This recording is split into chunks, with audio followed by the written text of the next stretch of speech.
Hello, fellow flamenco enthusiasts, and welcome to Everything Flamenco.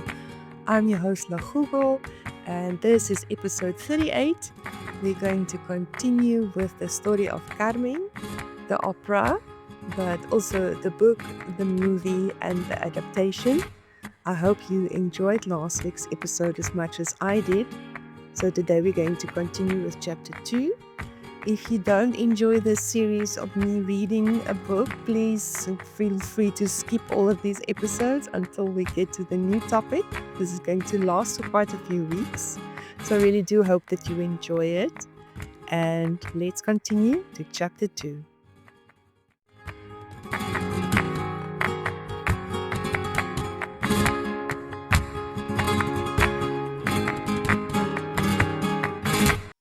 Chapter 2. I spent several days at Cordova. I'd been told of a certain manuscript in the library of the Dominican convent, which was likely to furnish me with very interesting details about the ancient Munda. The good fathers gave me the most kindly welcome. I spent the daylight hours within their convent, and at night I walked about the town. At Cordova, a great many idlers collect towards sunset in the quay that runs along the right bank of the Guadalquivir. Promenaders on the spot have to breathe the odor of a tan yard, which still keeps up the ancient fame of the country in connection with the curing of leather. But to atone for this, they enjoy a sight which has a charm of its own. A few minutes before the Angelus bell rings, a great company of women gathers beside the river, just below the quay, which is rather a high one. Not a man would dare to join its ranks. The moment the Angelus rings, darkness is supposed to have fallen. As the last stroke sounds, all the women disrobe and step into the water. Then there's laughing and screaming and a wonderful clatter. The men on the upper quay watch the bathers, straining their eyes and seeing very little. Yet the white uncertain outlines perceptible against the dark blue waters of the stream stir the poetic mind, and the possessor of a little fancy finds it not difficult to imagine that Diana and her nymphs are bathing below, while he himself runs no risk of ending like Actaeon. I've been told that one day a party of good-for-nothing fellows banded themselves together and bribed the bell ringer at the cathedral to ring the Angelus some 20 minutes before the proper hour. Though it was still broad daylight, the nymphs of the Guadalquivir never hesitated, and putting far more trust in the Angelus bell than in the sun, they proceeded to their bathing toilette, always of the simplest, with an easy conscience. I was not present on that occasion. In my day, the bell ringer was incorruptible. The twilight was very dim, and nobody but a cat could have distinguished the difference between the oldest orange woman and the prettiest shopgirl in Cordova. One evening, after it had grown quite dusk, I was leaning over the parapet of the quay, smoking, when a woman came up the steps leading from the river and sat down near me.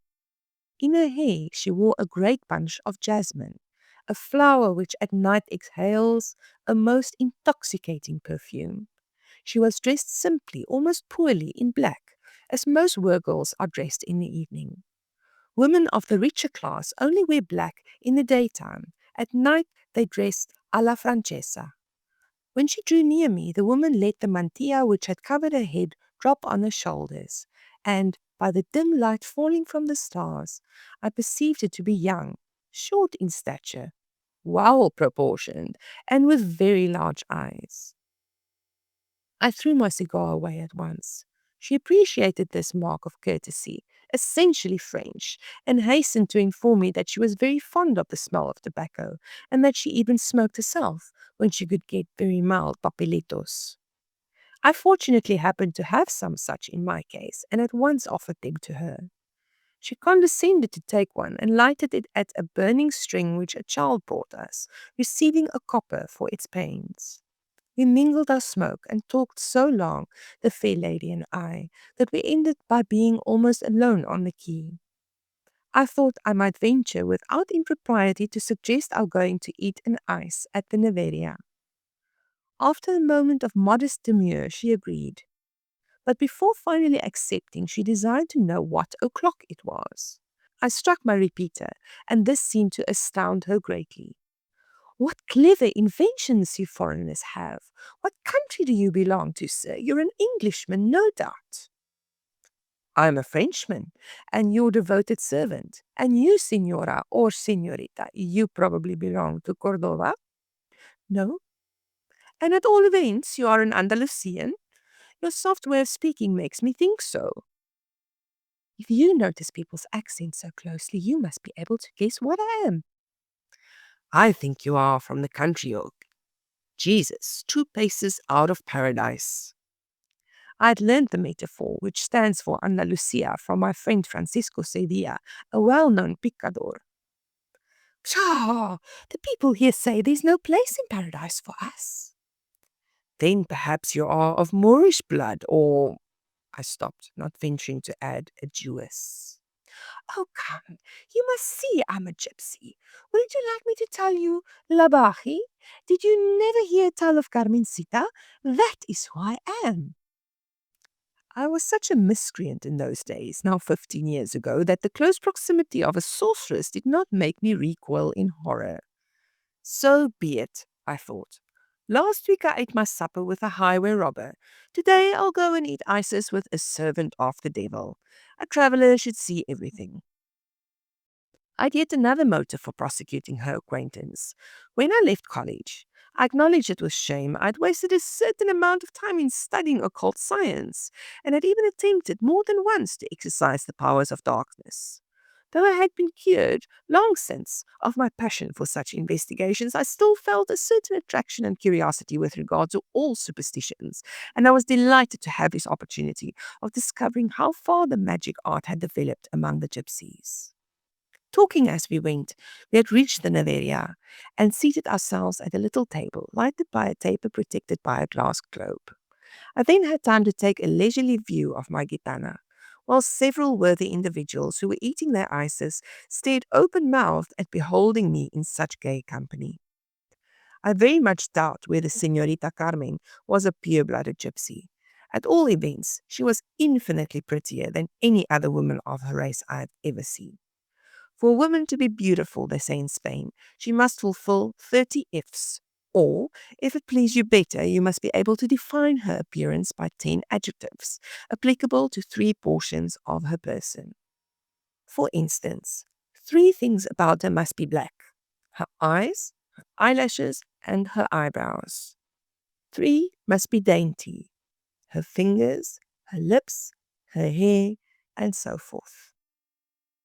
For the rest of this inventory, see Brantome. My gypsy girl could lay no claim to so many perfections. Her skin, though perfectly smooth, was almost of a copper hue. Her eyes were set obliquely in her head, but they were magnificent and large.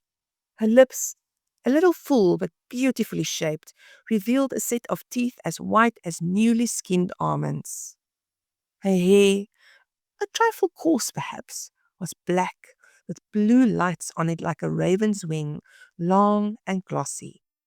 Not to weary my readers with too prolix a description, I will merely add that to every blemish she united some advantage, which was perhaps all the more evident by contrast. There was something strange and wild about her beauty. Her face astonished you at first sight, but nobody could forget it. Her eyes especially had an expression of mingled sensuality and fierceness which I had never seen in any other human glance. Gypsy's eye, wolf's eye, is a Spanish saying which denotes close observation.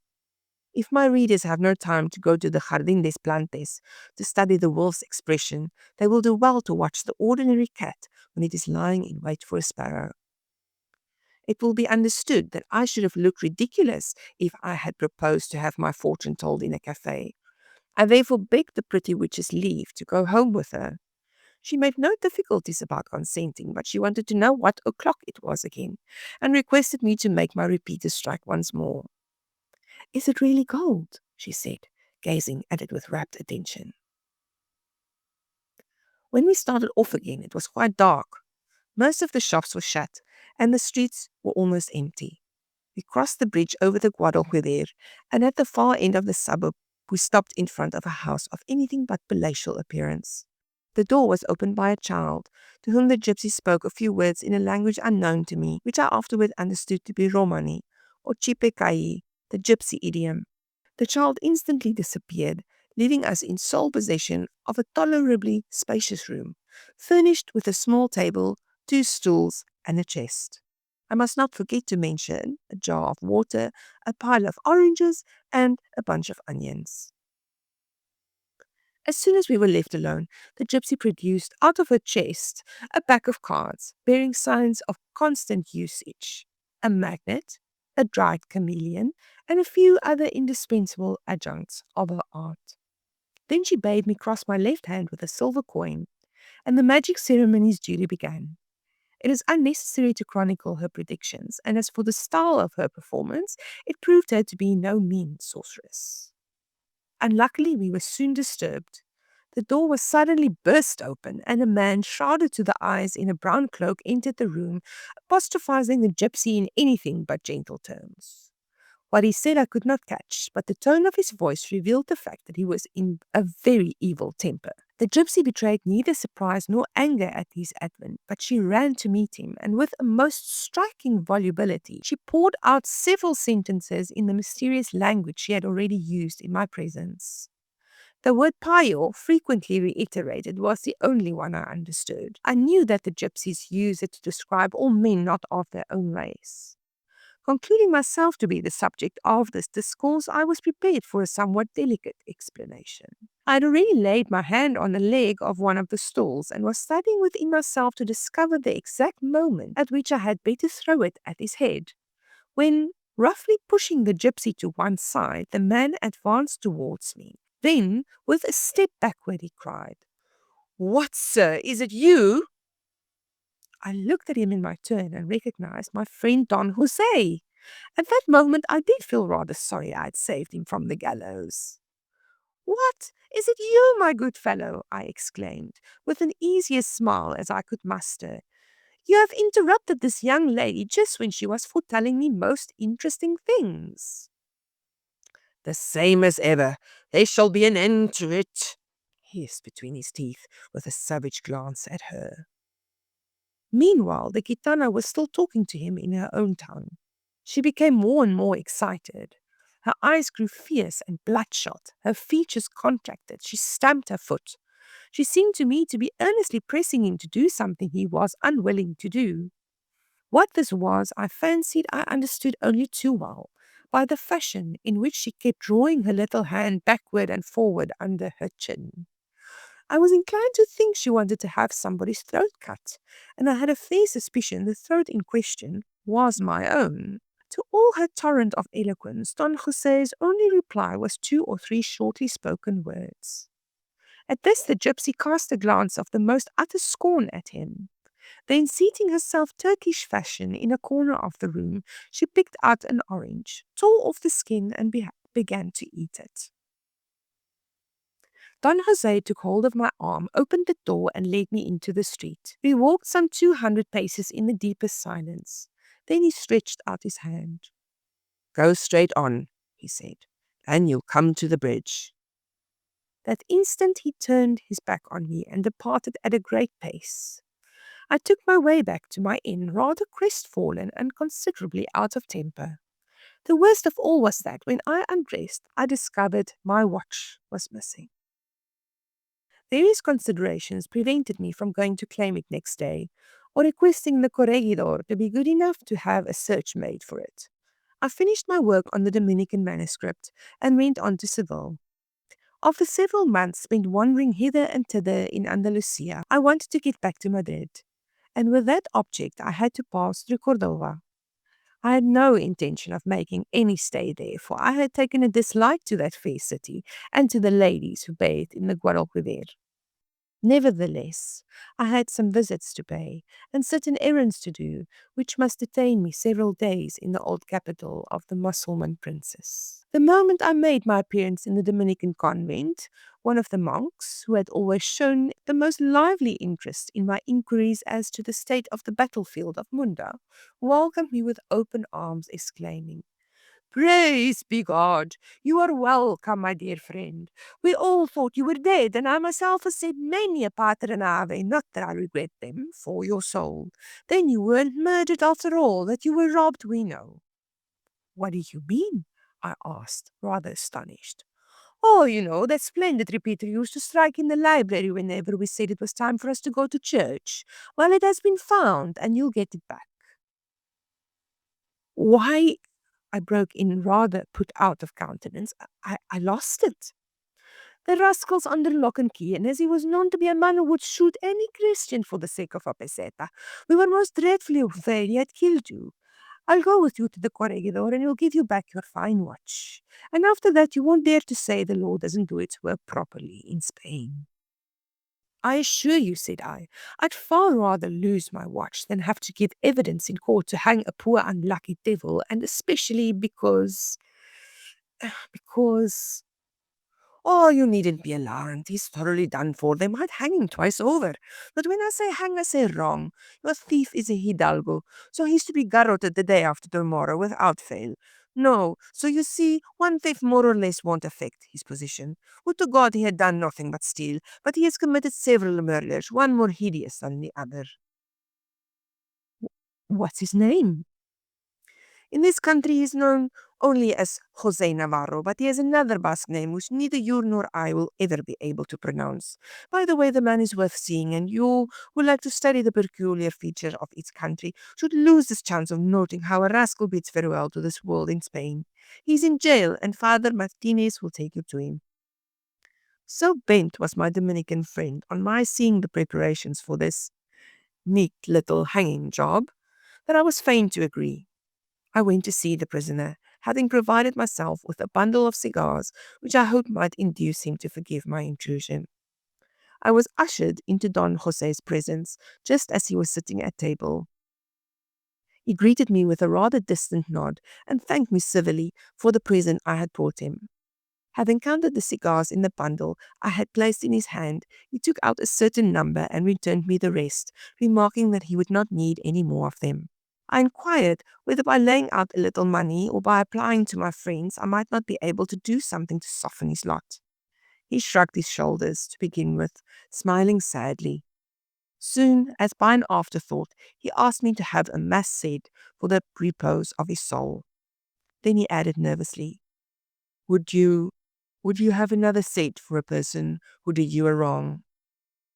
Assuredly I will, my dear fellow, I answered.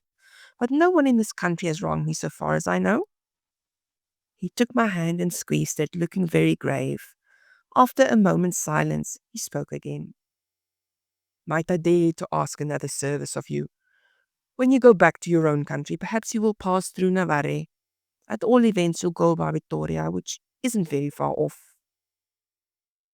Yes, said I shall certainly pass through Vitoria, but I may very possibly go around by Pampeluna, and for your sake, I believe I should be very glad to do it.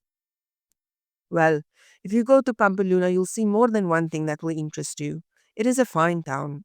I'll give you this medal. He showed me a little silver medal that he wore hung around his neck. You'll wrap it up in paper. He paused a moment to master his emotion. And you'll take it or send it to an old lady whose address I'll give you. Tell her I am dead. But don't tell her how I died. I promised to perform his commission. I saw him the next day and spent part of it in his company. From his lips, I learned the sad incidents that follow.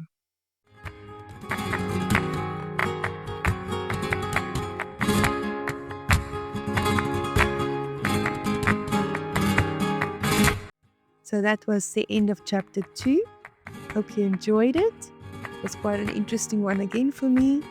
So in the next few episodes, we'll be covering chapter 3 of Carmen by Prosper Mérimée.